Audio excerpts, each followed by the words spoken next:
నమస్కారం, BSN news కి స్వాగతం. నా పేరు సత్యనారాయణ.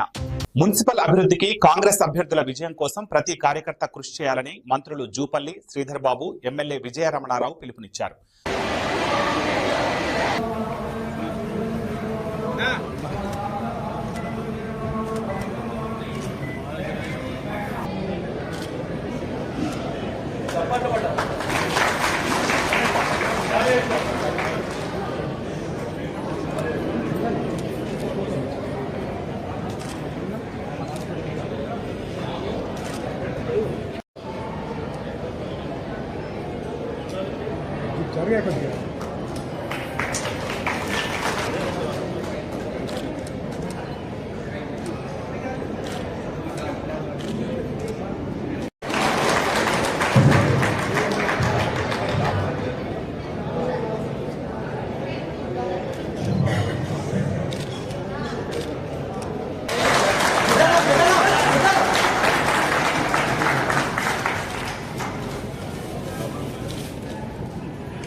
సుల్తానాబాద్ 17 మాటలు మన లాస్ట్ టైం ఇక్కడ సుల్తానాబాద్ 17 మాటలుంటే మన కాంగ్రెస్ పార్టీ 6 వార్డుల పైన టీఆర్ఎస్ ప్రభుత్వంలో వెలిగించేటప్పుడు ఇవాళ మళ్ళీ ఈ ఎన్నికలలో కూడా మాకు తప్పకుండా బ్రహ్మాండమైనటువంటి రిజల్ట్ ఉంటుంది.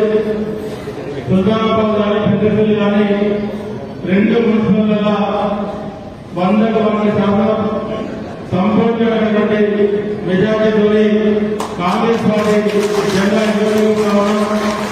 ఎందుకంటే గడిచినటువంటి 2 నెలల సుల్తానాబాద్ కానీ పెద్దపల్లి కానీ మనం పెద్ద ఎత్తున అభివృద్ధి కార్యక్రమాలు చేశాం.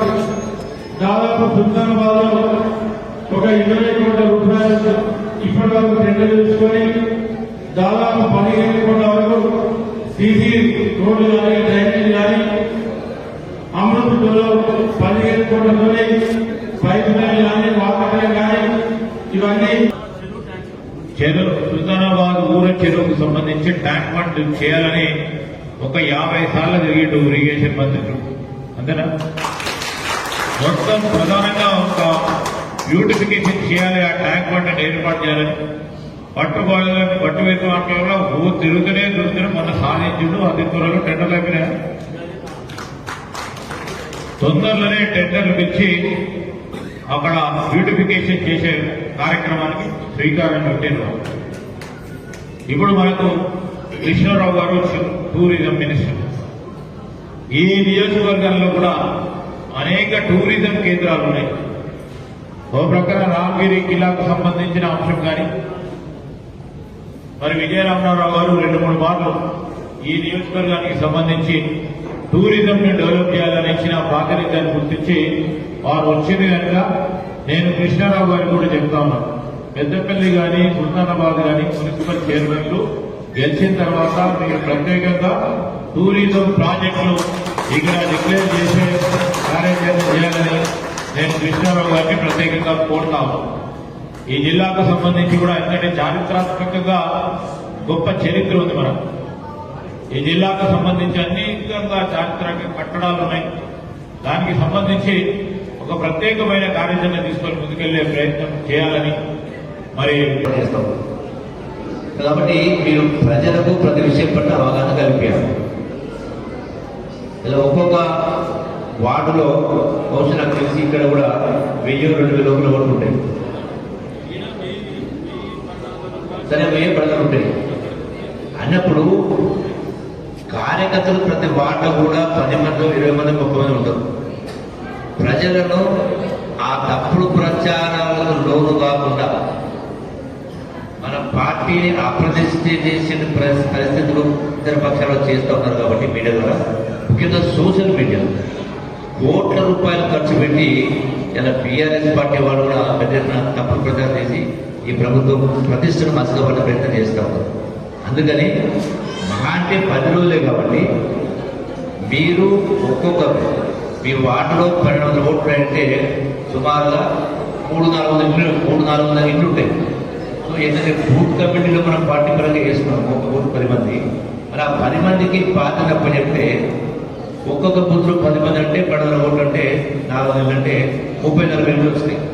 ఈ 10 రోజుల పాటు ఆ విధంగా విభజించుకొని ఒక్కొక్కరు ఓటర్ లిస్టు ఆధారంగా 1 నుంచి 30 ఒకరు, అట్లాగే 30 నుంచి 40 వరకు ఒకరు, ఆ విధంగా 30 మీరు ఆ విధంగా ఏర్పాటు చేసుకొని ఇంటింటి కాడ అరగంట సేపు కూర్చోవాలి.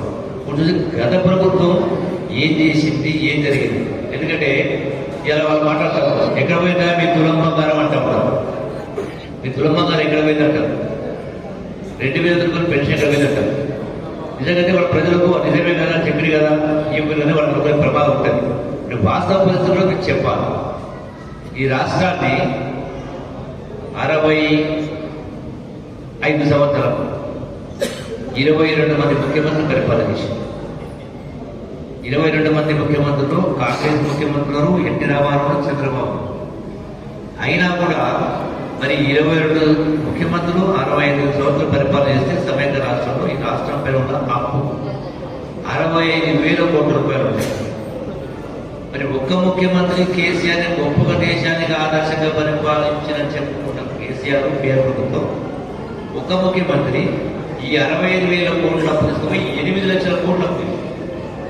ఈ 8 లక్షల కోట్ల అప్పు గతంలో కేసీఆర్ ముఖ్యమంత్రి కాకముందుకు ఈ రాష్ట్ర ప్రభుత్వం సంవత్సరానికి బ్యాంకులకు వడ్డీ రూపేణ కంత్ర ప్రకారం సంవత్సరానికి 6,000 కోట్ల పైసలు వడ్డీ కడతాం.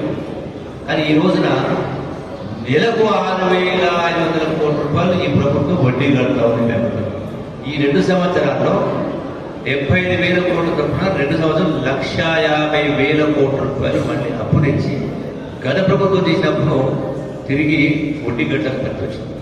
అయినా కూడా గత ప్రభుత్వం అంతా అప్పు చేసి 10 ఏళ్ల కింద చెప్పిన ఏ వాగ్దానం నిలబెట్టలేదు.